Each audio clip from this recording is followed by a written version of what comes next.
What's up, guys? Welcome back to another episode. So, Hello. oh, you caught me off guard there. But I want to go right into today's topic. But actually, no, I don't want to. How are you all doing today?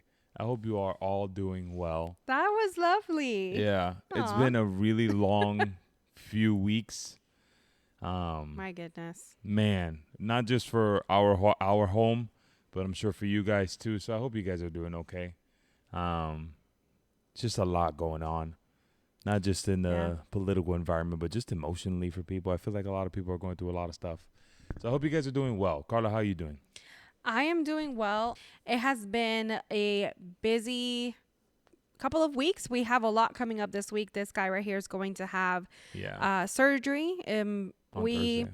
like to introduce our story kind of just a little bit on every podcast. And my husband Daniel here is on dialysis, Yes, I and am. that's a big part of our story. And we're waiting for a kidney transplant. But because he has switched over to a new type of dialysis, he's having surgery to remove one of the catheters. Well, actually, Two I'm getting two catheters. catheters removed, so that's Yeah. going to be a big deal. There's one on my upper right chest, and one in my stomach. So those are both coming out, and the dialysis catheter I use now is in my arm, implanted in my arm. Right? It's implant. Yes. Yeah, you can say that, right? Yeah. It's called a graft or a fistula. You have a AV graft. What does AV stand for? Arterial sorry I asked. fistula, I'm so arterial sorry. venous, something like that. But anyways, we have surgery coming up this week, Mhm. and then after that, Daniel should be, because he can't go swimming with all the catheters he has on right now. Like, one of them can't get wet, the one in his chest, and then the one in his belly is okay to get wet, but only in beach water. He can't go swimming in a lake or anything like that. Or pools or anything. Pools, just for bacterial reasons. Yeah. That's, you never know who. But the other one is You know. implanted into my arm, so that one has no restrictions at all. So Yeah, it's healed nicely. He Yeah. had like 20 staples in his arm, which surprised both of us. We didn't know. yeah, that was awful. So imagine this. Daniel has surgery to have this fistula put in his arm so he can do hemodialysis. Yeah, I don't know. I don't even know if the camera can catch it from this far away, but I will try. If not, I mean, would it be weird if I totally insert footage of the staples coming out? No. No? Not really. No, I don't think so. To be honest, I think I was going to on our last podcast, but I don't know that I ended up putting the footage in. I probably Well, just give it like doubt it myself. like one of those I don't like sensors or warning things before. I know. No, you know what it was? Uh-huh. So I have my own YouTube channel. It's my passion project. I have so much fun with it. Uh-huh. If you're interested, we always link all of that. Anything we Down mention, we will link it down below. But I have my Yeah. own YouTube channel, and I post on Instagram. We also have a TikTok. So if you're interested in just seeing more stuff from us, you can check it out there if you want to. But I was vlogging. We just went to the gardens. This Wonderful thing called trip. Block Tower Gardens Yeah. by our house. It's like this huge tower up on a hill, and there's gardens and walking trails and all kinds of like beautiful It's stuff. really pretty. And so that's what I think what it was, maybe, that I was vlogging that, and I was like, I am about to insert footage of Daniel getting like the staples removed in 3, 2, 1. Like, I gave like a countdown. Like the whole thing. Like, Yeah, you're yeah, about yeah. to see something really gunky in just a minute or in a few seconds. And yeah, so that That's was like, funny. I don't know. That's We'll do like, that the again. only disclaimer that I can give. Yeah, So, we'll do it again. yeah. But yeah, so he had like 20 staples in there. And it's funny because like after the surgery, you get instructions from the nurse, you get instructions from the surgeon and Yeah. everything. And nobody mentioned or thought that it was worth mentioning That it that was there staples was and not stitches. like 20 staples down his arm. I had never had staples done before like that, so that was like Yeah. a big shock for me. I was like, I'm a nurse. I've taken staples out. So like, you know, it didn't freak me out that much. But what freaked me out is like, I think I would have been a lot more careful about like bumping his arm or like having like his Oh arm my got really gosh. swollen. The Yeah. surgery was like 3 weeks ago. His arm got super swollen. I was like, why? I mean, I get it. I mean, he had major 2-hour surgery in his arm. It was a surgery that I honestly thought took like 45 minutes to an hour. I thought I was gonna And be she out was of there like, no, quick. it takes 2 hours. I was like, 2 is hours. that no, to be honest with you, I don't know if it's normal. I don't work in the surgical world. But yeah, I was very surprised. And so like the nurse or nobody told us there's like staples. I assume stitches or And it wasn't just the glue that they use nowadays, which is usually Yeah. everything heals super fast. And For my bariatric nicely. surgery, I had 6 incisions, and it was all glue. Yeah, on his I belly. didn't have any stitches at all or staples. But I that was found robotic interesting. surgery. This was not robotic surgery. No, it was a whole person. As far as I know. Yeah. Yeah, So, it was a person. Yeah. so he's been healing for a few weeks, doing been great, rough. and now You you said know doing less great. I less than said a it's month been later. Yeah, I'm doing great now. I'm Like as doing of the last few days. but I didn't have surgery. The last few days have been really well. Like my energy has gotten better. I'm able to do more with the arm, but this surgery hit me hard. It was like it was surprising. I didn't expect it to be as bad as it was, but it was type rough. Yeah, this like he's usually, I was like within a week, up and walking around and doing things. So that the bariatric surgery was pretty major. Bad, yeah. And that was like a 45-minute surgery. That was pretty quick, Mm-hmm. but it was. I mean, it knocked you on your My keister. Yeah. But he healed from that one, and then Yeah. he was kind of like ready to go. But this one, it's like you felt like it's taken a while it was taking a while. to get yourself back up. But I now he think- has surgery next week, so I think there goes that. no, this week. I have surgery in 2 days. in 2 days. Wishful thinking. So surgery days for us are very busy. Yeah. Surgery weeks are very busy. Right. I vlog it in my channel, but usually we have to like get the house cleaned, and we've been keeping up with the cleaning. We instituted a new rule basically or a new strategy when it Yeah. comes to cleaning, To help because us out. I hate cleaning, and then I spent the entire week. We both hate clean. Yeah. Well, it's not that I hate cleaning. It's just that it overwhelms me for some weird reason where I didn't used to as much before. I mean, I've already broken this down for you, but you seem to not agree with me or not remember. I told you why. Most kids, when they're older, are frantic every time they're cleaning. Why? Because their parents would beat them to a pulp every time they were cleaning. So Yes. now it's like Cleaning- residual effects. Maybe you can like identify with me here, but like cleaning was a whole like thing. Like it was theatrical. I can't identify with It you. was very dramatic at home. It was like my mom yelling and throwing and thing. It was just like, I don't know. I think I have a little PTSD from that. I'm joking, of course, but like, Oh man. yeah, I think I have a little like residual effects from that, because like my mom really like, I love my mom, but she like cleaning was just like a stressful time in the house. I think it's like that for a majority of people. For us, it was just a little different. It was like Saturday mornings. My father and my mom, weren't like huge cleaners from what I remember throughout the week, but we would do Saturday mornings. We'd do like deep cleans and stuff like that. We'd be listening to gospel music, or my father or my mom would be blasting some Avalon or some gospel music in the living room. And that's what you'd wake up to, and you knew you had to clean for a few hours, and then we go watch a movie. That was, yeah.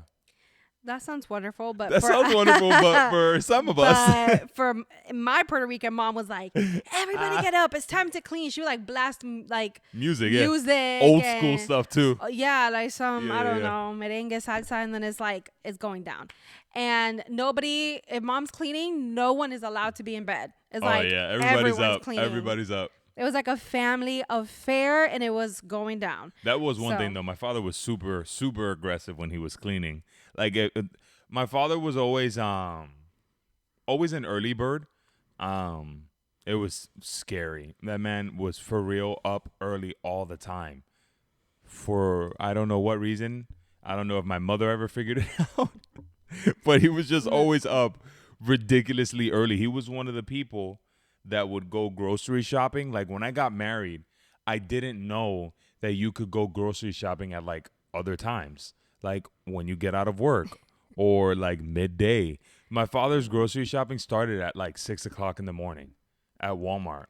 I will tell you All right the time. now. All the time. I like to go early, like not early morning before the crack of dawn. No, Bobby was some like people. ridiculously early. No. For me, I like to go and do the, shopping and everything Yeah. early. Like, and I go on the weekdays. Like sometimes I go to work. My schedule flip-flops a little bit, and I'll go into work at 11 a.m. And so I will be at 8:30, 9 in the morning doing groceries on like a Wednesday Yeah, or we Thursday. did that like 2 days ago. And yeah, we did that a few days ago, because honestly, if you're going off to work, if you're someone who works like a 9 to 5 We schedule, did that yesterday. Why am I saying Oh. a few days ago? Oh my gosh, that was yesterday. See, like his memory is bad, but mine is even more terrible. Oh man. I don't know, and I go along with it too. Yeah, she's See, like, yeah, they a don't few need to days know. ago. I just go along with it. Like we will both live in the mistake or whatever. But yeah, so you won't catch me in the grocery store after like when everyone's getting out of work at 4, 5, 6. You will not catch me. I didn't implement that after I got married. I'll tell you that right now. But like our new cleaning hack, like what we do, which is amazing, is like we will literally tell. I was gonna say her name, but like the smart speaker. Smart speaker. Yeah. I can't say her name because then she'll She'll respond. But like we will literally set a timer for 60 minutes. We have an hour. Yeah. And we will do like of course, if we have to do a deeper clean, it's like whatever. Yeah, we're not worried about it. But like it's like this weekday mid clean, let's go. So I usually will get all the floors done, and Daniel will take care of the clutter. So he will put the laundry away, switch out the loads, do the dishes, get the counters clean, and this girl will like speed through the mopping and vacuuming and everything, dusting. So we're like crisscrossing all around the house, and we get it done in an hour. Good stuff. In an hour, this house is good to go. You know, it's like that weekly cleaning that you really need to get all the floors done. Yeah. We're cleaning throughout the week, and we got a Roomba, which that thing is amazing. It's sitting right here in our living room. It's amazing. It helps a lot because we have a chocolate lab. So, with this season that we're living in, with him being sick and like constant doctor's appointments, and I work full time and it gets busy.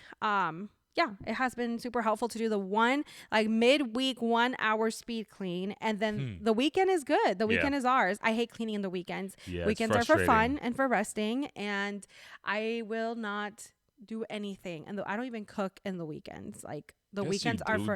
You're making it sound like you don't do anything. If I cook in the weekend, it's like a dish that I have like been looking at the recipe or like I'm really excited about. Right. But it will not be like a. I will say this though, if there's ever like a huge meal, and you can correct me if I'm wrong, if there's ever a huge meal done on the weekend, like it's special and stuff, I was normally the one to do it. That is true. Yeah.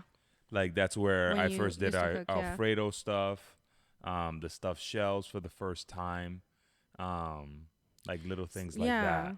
So that it's like when we've been craving something and you have like the things that you have to go and buy the ingredients. Because you definitely don't have it at home. Like it's something special, then But weekends are for fun. Yeah. It's for family. It's for resting. It's a Sabbath. It's a, a little, calm down, little staycation. Now I get it. Like people have kids and they work Monday through Friday, and then the weekend it's like, let's get it all done. But like, oh my gosh, if you're able to implement getting it all done during the week, and even if it makes the week a little bit hectic, so that then the weekends are like nothing to do. At least one weekend day, like Sunday or whatever, like, or, from Saturday afternoon on till Sunday, and then it ends on Monday, like it's our Sabbath. We're not doing anything. Right. So. Our church days are normally or are on Sunday mornings. And I mean, I think that's a majority of people. I know it's different for a lot of folks. But I am one that on Sunday, like, I don't want to do anything. I want to go to church. But when I come home, I don't want to have to cook. I don't want to have to clean. I don't want to have to be responsible for people. I just want to relax. People? No. For the dog and stuff like that, very, very long nap on Sundays. On Sundays. I love it. Now, the weird thing about me is that I don't nap during the day. It's so weird. So a lot of people like to take that Sunday afternoon nap after church. Mm-hmm. What is that? I don't do that. What is that? That's weird. No, I wake up feeling worse. After the nap? After the nap. Because you're not doing napping right. Worse. And if I do a nap, it's like maybe we get home, we eat, and then I'll fall asleep watching the movie or something. And tops, it's like a 30-minute thing. 20, 30 minutes. And then I wake up and Daniel is like, is your microphone like totally possessed I'm just gonna right fix now? This. You go on ahead. I'll keep talking. Thank you. So yeah, we'll do like a 20-minute thing and then call it a day. For what, your nap? Yeah, for the nap. It's then so interesting. Like, I'll just get up and start getting stuff done or like editing or. Oh, this is one thing. Stuff. One thing I have learned, because I appreciate when we have our afternoon Sunday naps. I love like waking up and she's there snoring. I love it. It's my favorite thing. And it would get me so mad when I would wake up and she's like awake and just living life. And I'm like, we should be living life together. And you're just going to let me sleep. No, so Any this is other what I started marriages doing. like that though? I started taking her phone and I put it on my side of the bed so she doesn't wake up from her nap and have something to keep her awake. So I noticed that she'll be a little groggy and so she'll go and reach for her phone, and like after 2 taps, if she can't reach it, she'll fall back asleep. It's my phone does. I will say It that keeps you up. Yeah. our phones have such a way of taking us out of, not taking us out, but like keeping us from rest. And the thing is, it keeps our minds going too. I get that. Yeah. And it, you know, it's funny. Like he literally has to steal my phone from me so that I don't. I mean, and it's not just like scrolling on social media. It's like I like to create content for social media. Yeah. Like I have a lot of fun, and even though we're still growing in this journey and we're still new to it, like I really do love creating for the heck of it, and it's fun for me.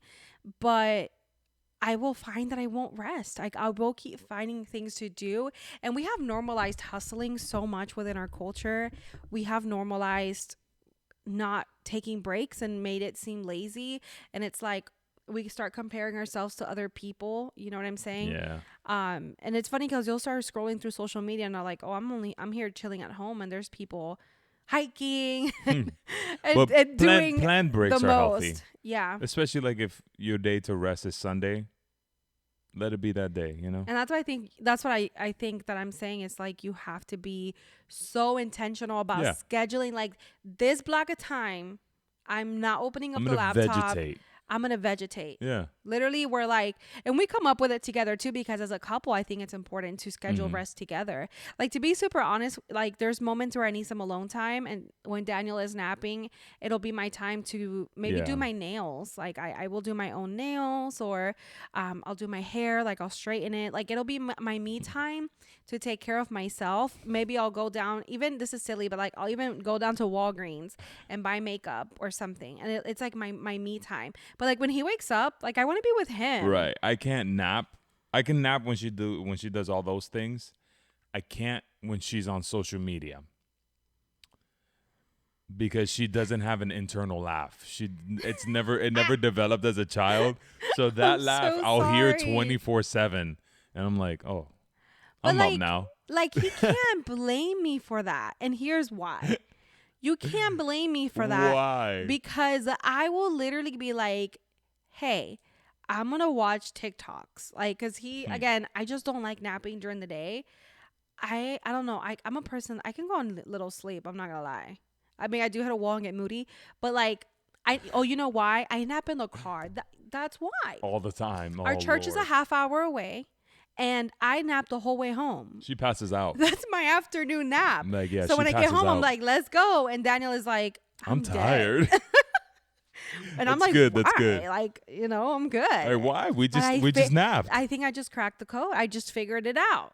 I take a nap on the way home. I nap in the car. Like the car starts swaying and I'm just like, just out of it. Like, and it's funny. The sway of the car puts me down so quick. It's funny because I'm like going through in my mind videos from our very, very first big road trip, and we stopped, I think it was in Georgia, and we were putting gas in the truck, and I have a video on my phone of her like almost a freaking half a mile away from me, dancing like in the shadows of a truck, and I'm like, she's gonna get stolen. What is she doing? All this energy, and I'm like dead in the video. It's because she was napping for like 6 hours. In the car. I straight up have prophetic dreams in the car. I'm out so deep. Like, I'm kidding. But like, man. But that's why. But all of that to say, we really do have learned to Sabbath together. Yeah. And as a family, like all families should do that. Where, Rest Sunday, and we do, like, we converse and like we plan it, and we are, Sunday, don't you dare say yes to any plans. Right. Like, if we're going to say yes to plans, we're doing it, like, not should be with every plan, quite honestly. Like, how to tick off your spouse. Make plans. Make plans without telling them. Without telling them, with other people. So, like, you can't say no after you're committed. Not that we've ever done that. Dun, dun, dun. No, I think from the very beginning we've been very like, don't you dare do that. Yeah. That's like, I hate that. But it's funny because most of our I hate plans committing. are family related. Yeah. If it's not like your parents here in Winter Haven, it's with the siblings and my mother in Kissimmee. Yeah. And It's our, one and or our the other. families too are very good about saying, well, ask your spouse first and then, Yeah. ask Carla or ask Daniel before. My mom's done that to me. She's like, I'm like, yeah, we'll be there. She's like, are you going to ask Carla? No, I'm the man. I run this house. It's funny because like if he forgets to, and if it's plans with family, it's not a big deal. Like that doesn't bother me. As long as he lets me know afterwards so that Right. I don't double book us.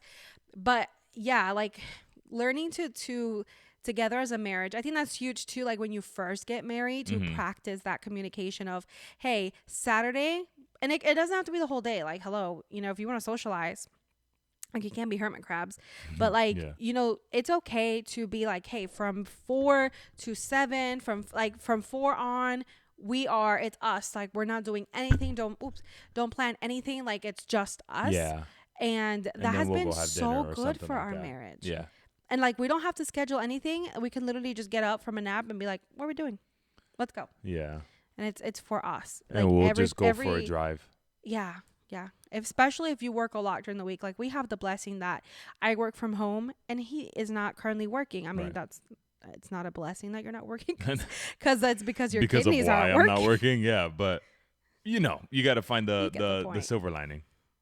Yeah, we spend a lot of time together, but even then, because when I'm home, I'm working, and he's usually taking care of 1,000 errands and doctor's appointments and stuff like that. And you have to have that moment, like, okay, let's regroup, fam. Yeah. And if you have kids and everything, oh gosh, that is so important to schedule that block of time that it's like just us for a developing child. Man, that's scary. But we'll cross that bridge when we get there. Yeah, we don't have kids yet, but not yet. The world is getting so, I mean, it's scary. It's scary. We trust God and we trust the Lord, and we know that the generation the children that are currently children right now, right? Like that generation, they're here for such a time as this. God will take care of them. God will lead them. You just got to raise them up in the way of God. But like truly just crazy things are happening. Look at what just happened world. In Texas. Nashville. Sorry. In Uvalde, is that how you say that? Is that how you say the name of the city? Oh, yes. I was like, what? No, because I'm not speaking in tongues here, girl. What Uvalde was Texas, and then we had Nashville, so there's two separate things that have happened. But that was tragic. So tragic. Do you have any details on on what happened? So I mean, Uvalde was a while back, but like just recently, last week in Tennessee, in Nashville, there was I believe it was a Baptist church that had a school, and it had just 200 students in it. So it was a small community, and basically a former student. She was 28 years old. Wow, that was yeah. So did she graduate high school there?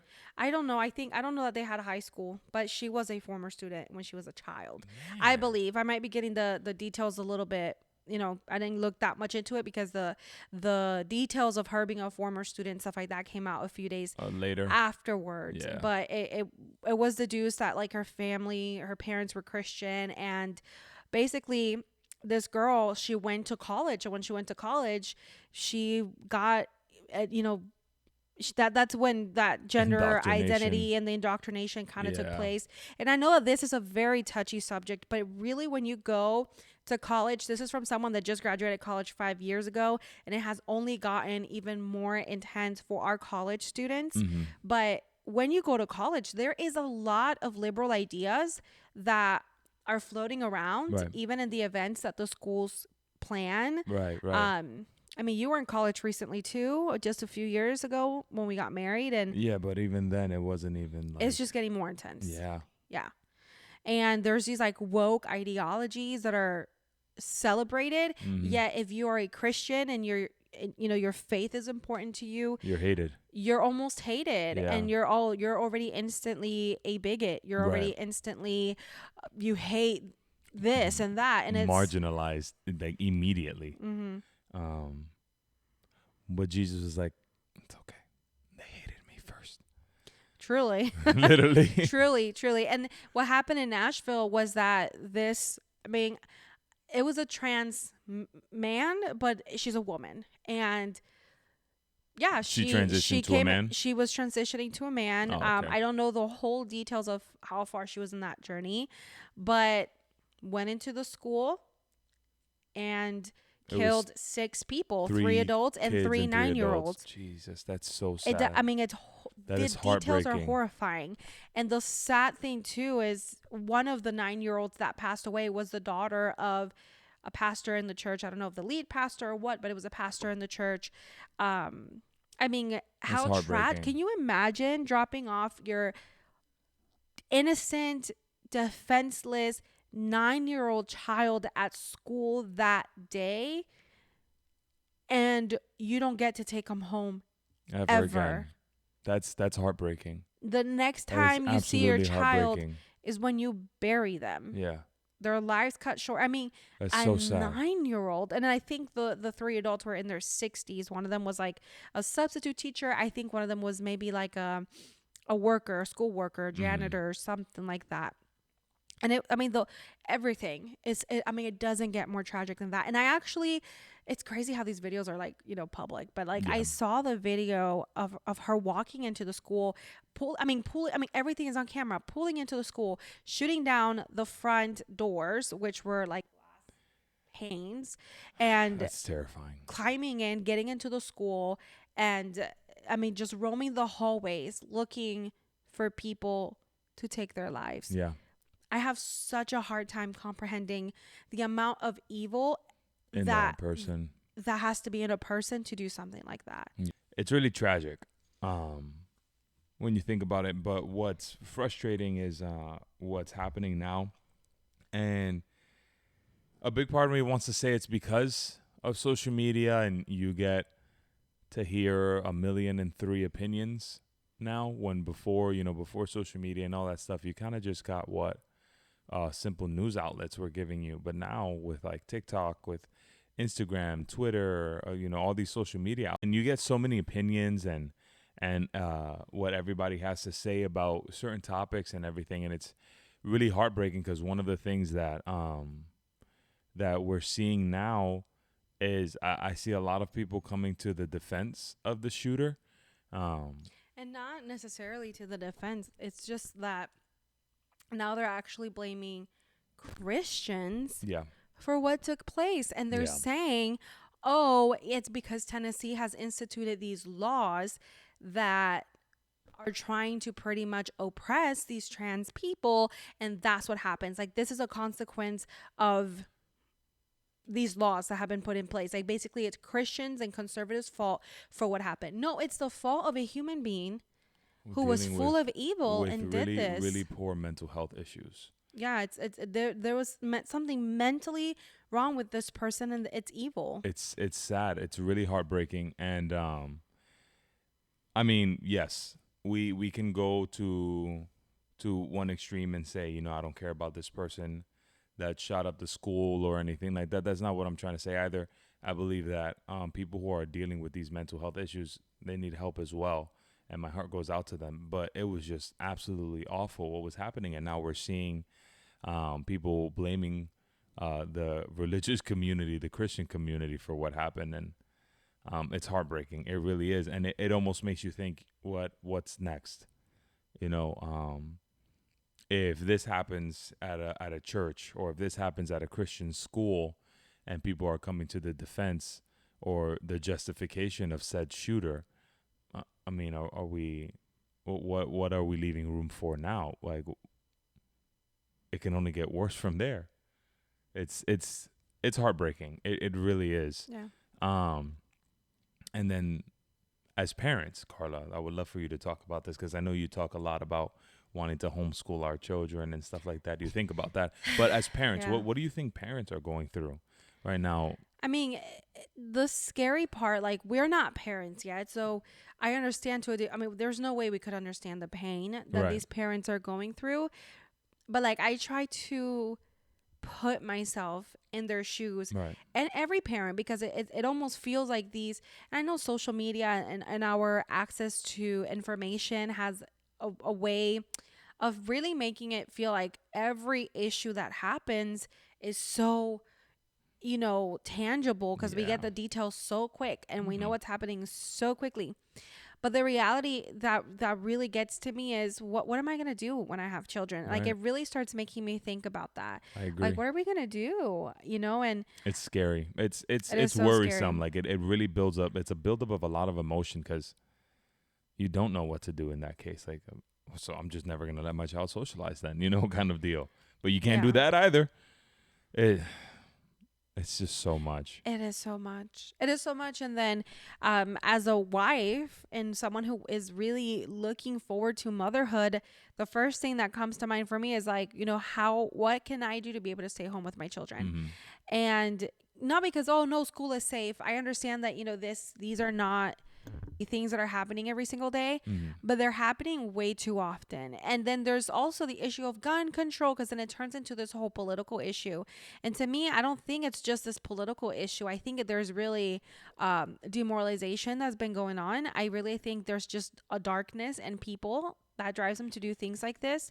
Yeah, I And will say there a is a lack of huge. I think there's a lack of recognition when, Mm, because there's signs when these people are planning to do these type of things. They will, I mean, the woman that just did this in Nashville, she left behind a manifesto. Of most shooters do. A lot of them do, Yeah. and they want their names mentioned, and they want the fame that comes with these acts. And Mm-hmm. so we're not going to say this person's name, Right. but it's just so scary, because It they're, is. I think they leave behind clues. Yeah. And it's I mean I hear a lot, and I know there's people who will have defenses, like different opinions when it comes to that, and they say it's not a gun control issue, it's a mental health issue, and I agree. It really is. Like we especially like reading through manifestos and reading through like or like understanding their life story as we people start to break apart the shooter's life story. You see, man, that there was a lot of trauma in there. There was a lot of aggression, a lot of pain that they never got a chance to deal with, and it became too much for them, and the end result was tragedy. Yeah. It's heartbreaking. It really is. Yeah, and it really does make you ask yourself, were there people in their lives that were ignoring the Mm. signs, symptoms that something was really wrong? Right.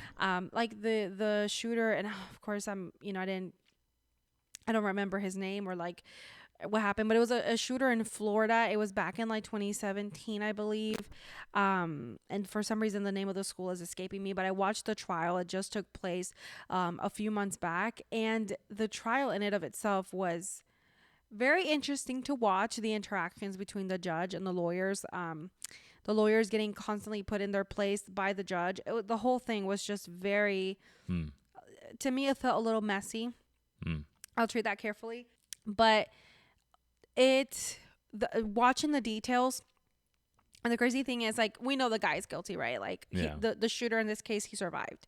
But what was really tough to watch, I mean, the whole thing was televised, was the parents of the victims and the family members are sitting right there. Yeah. They're sitting right there in the, in the, I mean, whatever, in the courtroom, and Yeah. they're watching all the details of how their children died, of the autopsies. And I mean, it Terrible. was horrifying to Yeah. watch.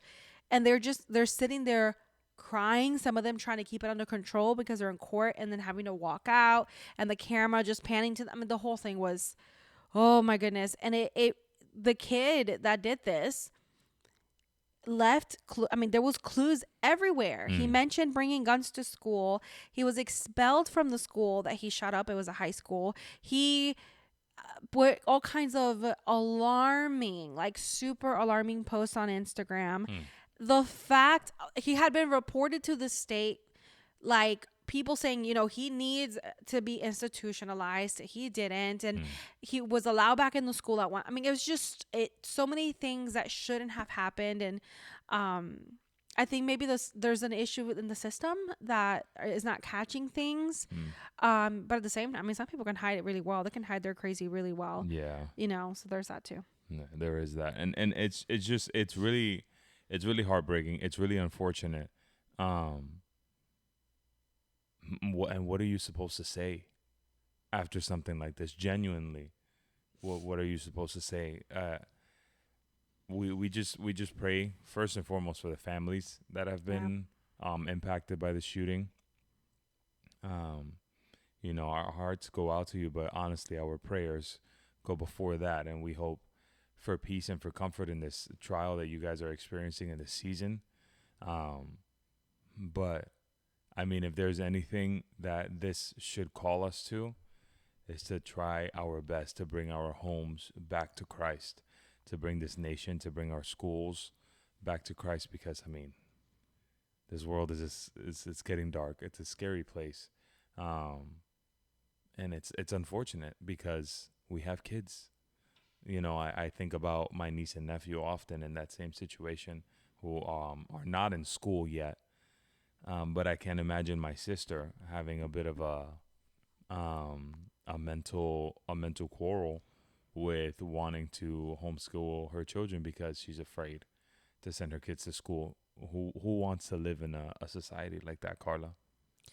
No one wants to live like No that, and one. it's so scary. And really, too, like, what do we do? Is there going to have to be armed officers all over our school, Right. and these poor kids feeling like they're going to jail and they're going to school? Right. Metal detectors, like, what do we do? Alarms and more cameras, like, it's really a tough issue. But I think it really comes down to there are sick individuals out Yeah. there, and they have these radicalized ideas in their head, and it's like, where are these ideas coming from? Mm. And the world tries to make it into this trans issue, or it's a gun control issue, or it's religion issue, or all these things.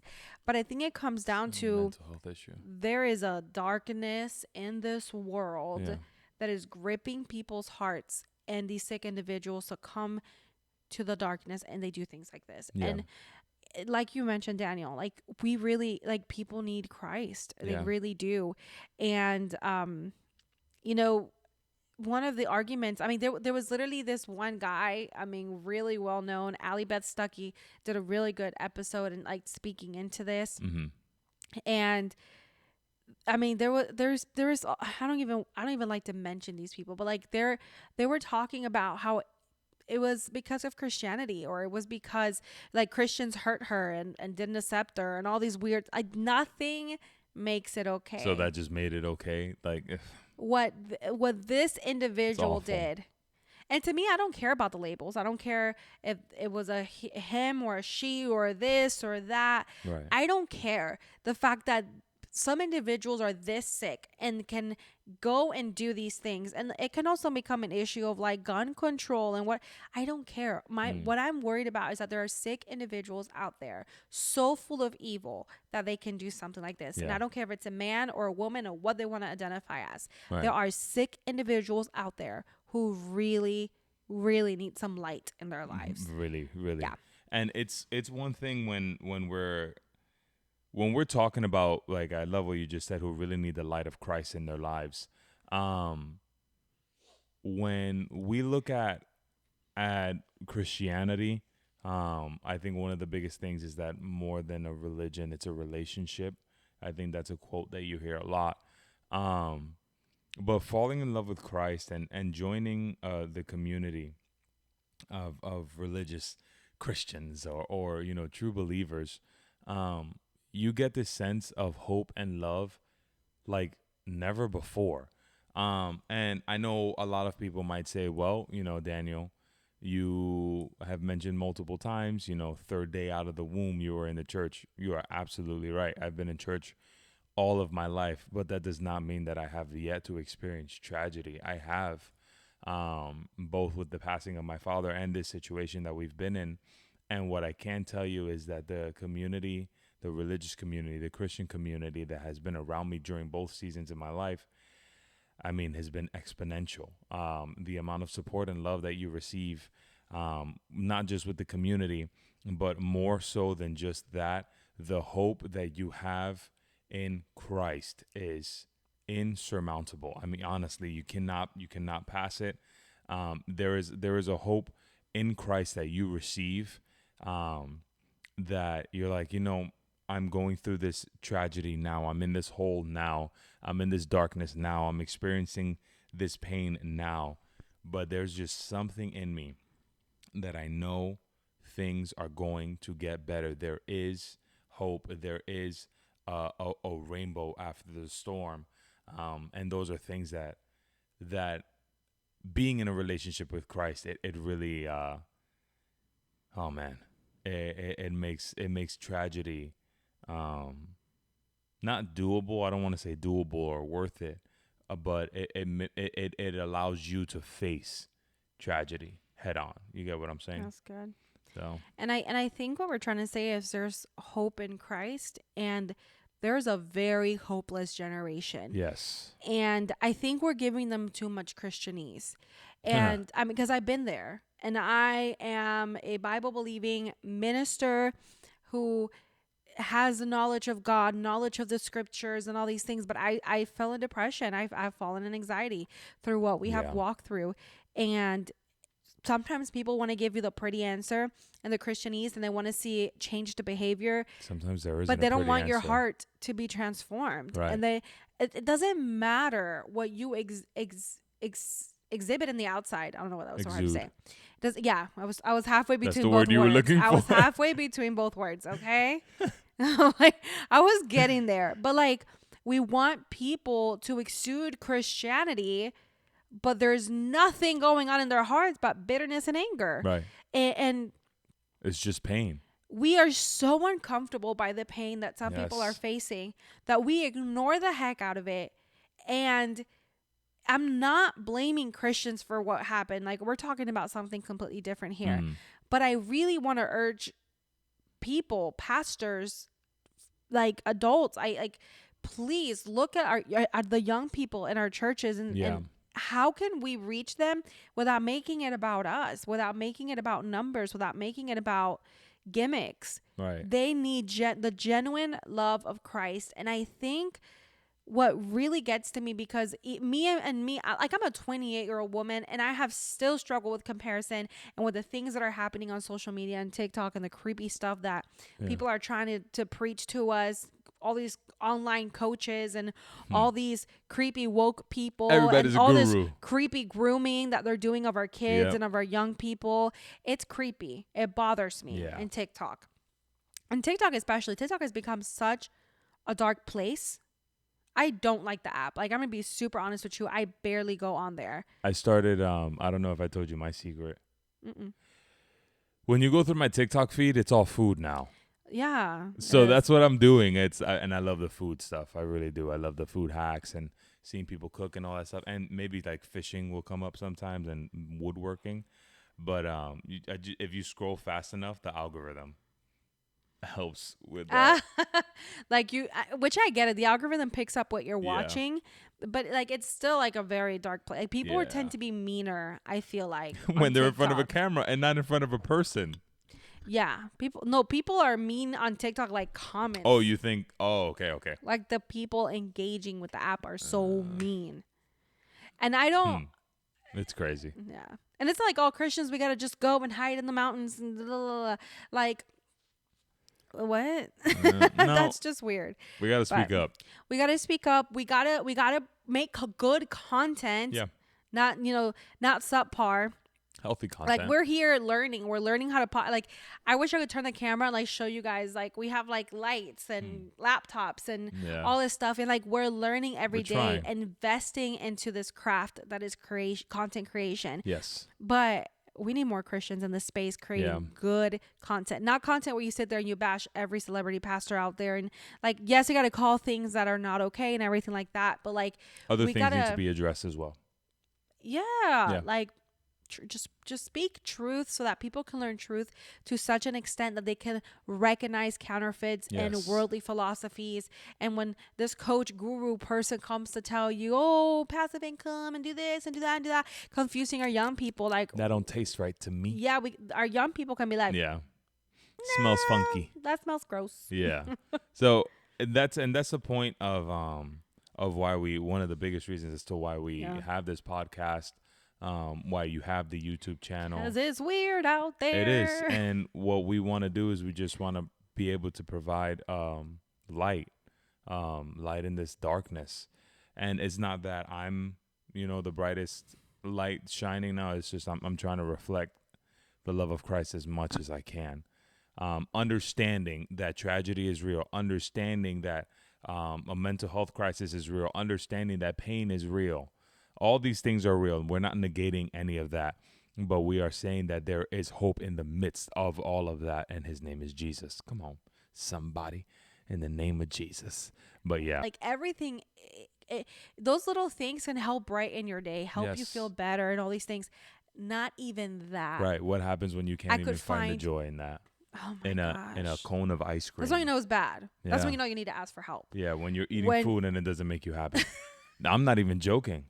It's true. Nothing made me happy. Not going out and getting my favorite snack.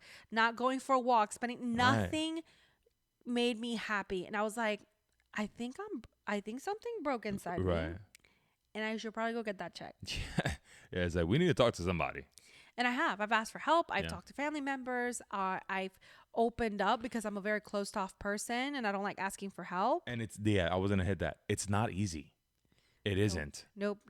So we don't want you guys to hear what we're saying and say like, well, yeah, obviously because you have a community of people. We do have a community of people. Amazing people. Still not easy to ask. Nope. It's still not easy to admit. Especially for us who are like ministers, where I've been a worship pastor and I'm supposed to have the answers. I'm not supposed to go asking questions. Yeah, I'm supposed to be the one people ask questions too. Yes. It's rough. Speaking to that, Daniel, because you've been through this, like through pain and suffering twice. So, you went through something really difficult and we talk about it all the time because we want to normalize there being hope and healing. I like that is what I want to normalize. I want to normalize overcoming. And not like we're so strong and mighty. We haven't overcome and found victory in it of ourselves. Right. It had nothing to do with me. It's because God is just a merciful God. Yeah. That's the truth that I can say after going through these things that I've been through. Yes, sir. It's the truth. God is a merciful God. And one thing I've learned throughout, experiencing the loss of my father at a young age and then going through what I went through with COVID and renal failure and everything. One big thing is enjoying the little things. Because I also don't want to sit here and say like, no, you need to wake up at 5:30 in the morning and you need to fast until noon. And the entire time you're fasting, you need to be listening to scripture. And then you need to speak in tongues for 3 hours. And that's not what and you need to go to 12 vigils a week. That's not what I'm trying to say when I say enjoy the little things. Because some people are. Other people are. That's not what I'm trying to say. I distinctly remember being in the hospital crying over a 6-piece chicken nugget because that was a little thing that I got to enjoy after being tube fed for 2.5 months. I got to enjoy chicken nuggets. Like, that's a little thing. And when it comes to tragedy, I just don't want us to remain comfortable with tragedy, remain comfortable with depression. Don't make it your friend because it's not. Depression, anxiety, fear, it's not there to help you. It's there to destroy you. The fear and the depression and the anxiety is there to destroy you, but God will use it to build you. I need you guys to recognize that distinctly. The fear, the depression, the anxiety, those things in and of itself, like in themselves, will destroy you. But that's the hope about Christ. He will take those things that you're battling with that meant to destroy you and will turn them to build your character because he is a merciful God. And that is what I can truly say has been a genuine culmination of my experiences. You know, you like talk about that because, you know, you dealt with this in 2019 and 16. 2016. Sorry. You know, dealt We with my got married in father. 2019, so Yeah, I don't know that's what why you were that dealing year. with then, huh? You know, I had to deal with my father passing of cancer. I had to deal with this issue that I'm going through now with renal failure, with COVID, with my life getting flipped upside down. And what the devil meant for evil, God meant for good. That's it. God can turn That's it. anything He around. can. And there is Anything. so many like TikToks and reels and YouTube videos wanting like young like it just drives me crazy, especially the short She form said it content. drives me crazy. It drives me crazy. Like that is not what God wants for us. Mm-mm. Everybody has anxiety now. Everybody has depression. Like I take those things so seriously. And some of those are diagnoses. Okay. Yeah. So like I take those things very, very seriously.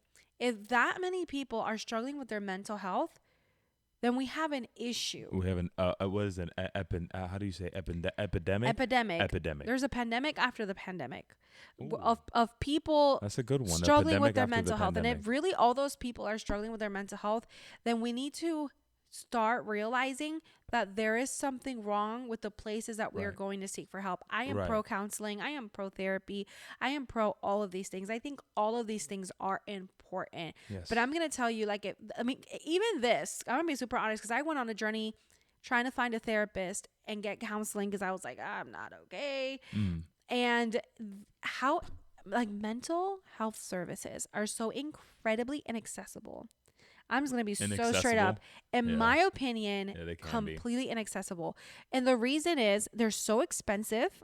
And Very Christian pricey. counselors, so expensive because a lot of them, in my experience, again, this is my experience, like so many of them were not contracted with commercial insurance companies. Right. I was going to say that with the insurance companies. So that means It's out of that they pocket. didn't take any, not just Right. some insurances, Any insurances. private practice. I was like, It's what crazy. on earth? It is crazy. So then I couldn't access a Christian counselor, which I'm not casting judgment. You run your practice however you want to. Right. But it made it really hard for me to be able to find a Christian counselor. And I know there's services like BetterHelp and stuff like that. Right. We just didn't want you I to just go to wanted somebody. to go to someone that I could vet them. Right. You know, We didn't want you to go to Christian somebody and and for them to say, have you tried these essential oils? I'm being super honest. I had one therapist who I told her I was a Christian and she was so nice. Like I actually really, really liked her. But then she started talking to me about like the moon cycles and crystals and stuff. And I was like, do I look like the ocean to you? this is my way out. Like this is my moment to leave right now. This is where I say goodbye. Because just and that's I'm being silly, of course, but like I decided not to go with her and really liked her. Like she was so incredibly sweet, great communicator, and she was awesome. And I just I defer with her in that, and I was like, oh no, I'm good. So, it is hard to find, like, in my opinion, it was hard to find a Christian counselor. And I started getting anxious about finding a therapist because I couldn't find one that took my insurance. So all of this to say, like, it's not always super accessible. And if they even do take your insurance, a lot of the times it's like you have to pay for the session and then go to your insurance and get reimbursed. But I unfortunately don't have $175 to pay you once a week. Yeah. And then however long my insurance company is going to take to then reimburse me. Like I don't have $600-$800 to put into counseling. Just put out, yeah. And then who knows how long it'll take for my insurance company to reimburse me that money. So it wasn't, because saying it's an investment. Okay, I have bills to pay like $1,000 to invest a month into this and then not know when I'll get that money back. And so, that wasn't accessible for me. And what do you do when you can't access a therapist? Like I want to encourage people, like pastors are some great qualified pastors. Yes. And I do say, I say everything, like if you're going to go to a person for help, like, vet you the can vet person. them. Yeah. That's okay. vet the person and make sure it's someone qualified. Make sure Yes. it's someone who knows the scriptures. Make sure it's someone who lives by the scriptures. Right. You can see their lifestyle and Their sort of, fruit. yeah, the fruit. Thank you. And you can get okay, this is a tree I can eat from type of deal. And you're in such a vulnerable state that, and again, if you are someone who is diagnosed, if you are someone who has some real like Stuff to work serious, through. like you have to go to a professional. I'm not Yeah. knocking. I'm not saying don't go to a professional. I'm a nurse. I know there's some people who need professionals. Yeah. But there's some of us like that really need to open up to the leadership in our churches. Right. And again, when they've shown you they have good fruit, because I'm not saying Yes. go talk to anybody and tell them all your business. All right. Because some people, You don't want to spill all the beans and then they use that against you, because no. unfortunately Or not just use it against you. the enemy is conniving. You're in a vulnerable state if you're going through a difficult season, and you don't want to go and tell somebody who, random Joe over here, and it's not just that they could use it against you. They can't handle what you just said. But they can't handle what you're saying, Right. and you don't want to get some bad advice. Right. Oh, drop your spouse. What? Yeah, like, okay. I'm Drop your gonna try spouse. talking to someone else now. It's a spouse, not a dog.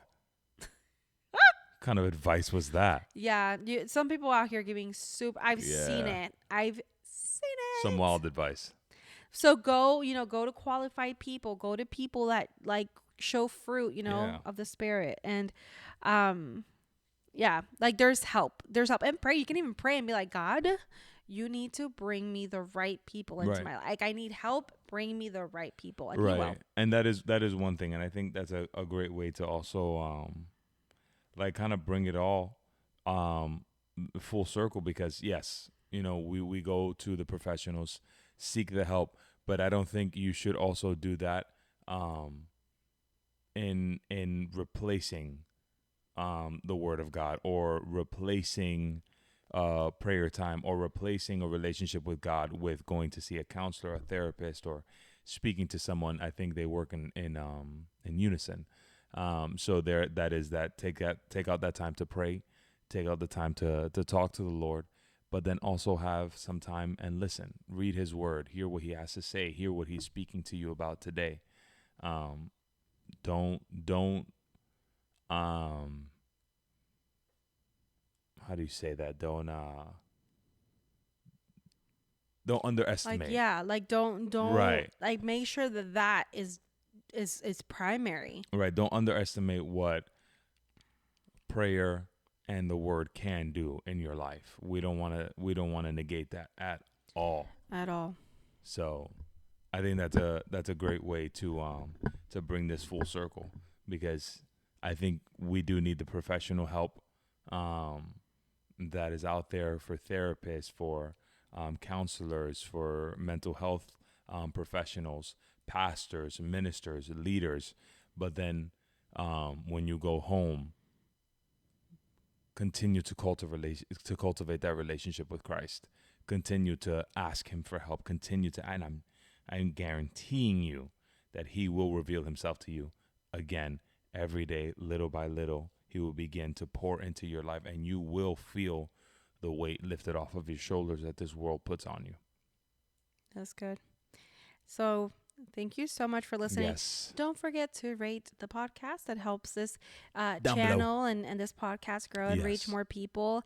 There's hope Share it in with a friend. Christ. Yes. Share this with a friend who needs the hope today to know they're not alone in their struggles, which is the Yes. huge reason of why we do this. Yes. And we hope that we can bless your life that way. But above all, there's hope in Yes. Christ. There's so much hope, and man, you're not alone. No, you're not. You're We not love alone. you guys. We thank you guys for listening, and we'll see you guys next episode. Bye. Bye.